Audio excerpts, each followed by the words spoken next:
One Sabbath, when Jesus went to eat in the house of a prominent Pharisee, he was being carefully watched. There in front of him was a man suffering from dropsy.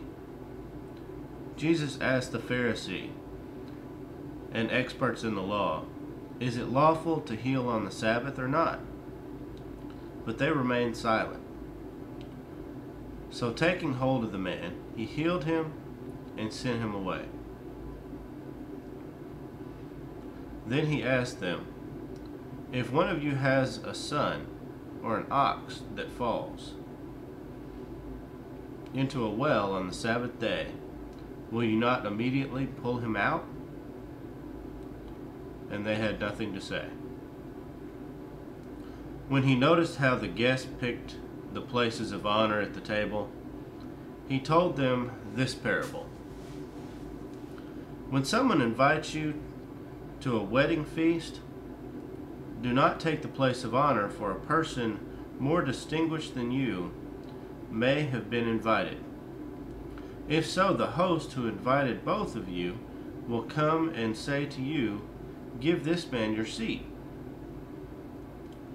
Then, humiliated, you will have to take the least important place. But when you are invited, take the lowest place, so that when your host comes, he will say to you, "Friend, move up to a better place."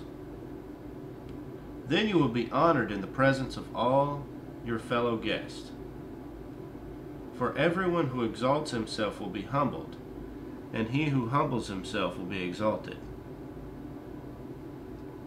Then Jesus said to his host, "When you give a luncheon or dinner, do not invite your friends, your brothers or relatives, or your rich neighbors. If you do, they may invite you back, and so you will be repaid.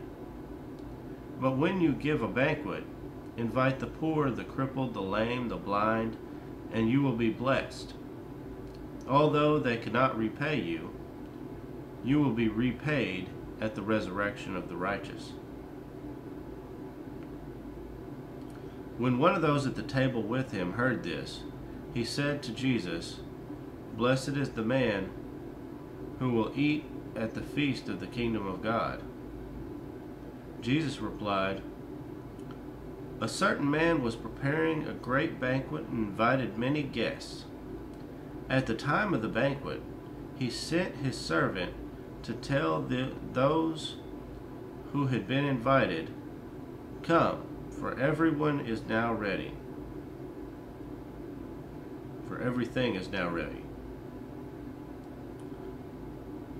But they all alike began to make excuses. The first said, 'I have just bought a field, and I must go and see it. Please excuse me.' Another said, 'I have just bought 5 yoke of oxen, and I'm on my way to try them out. Please excuse me.' Still another said, 'I just got married, so I can't come.' The servant came back and reported this to his master. Then the owner of the house became angry and ordered his servant, 'Go out quickly into the streets and alleys of the town and bring in the poor, the crippled, the blind, and the lame.'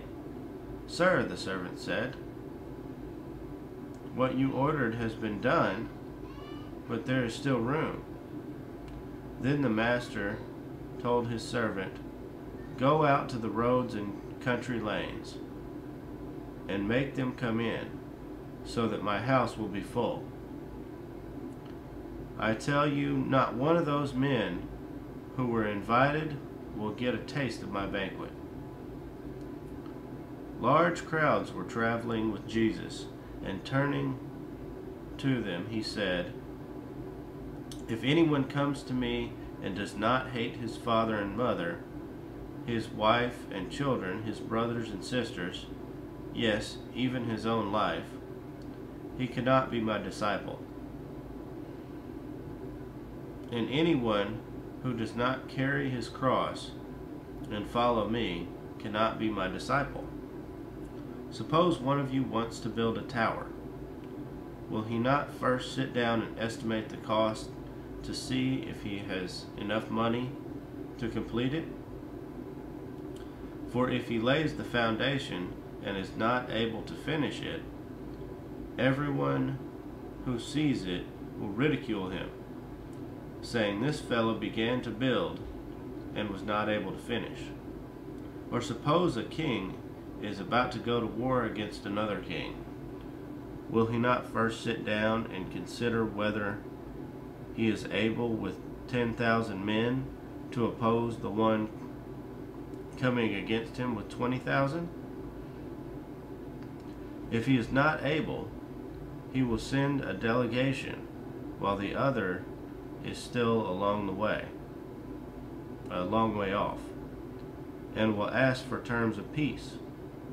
In the same way, any of you who does not give up everything he has cannot be my disciple. Salt is good, but if it loses its saltiness, how can it be made salty again? It is fit neither for the soil nor for the manure pile. It is thrown out. He who has ears to hear, let him hear.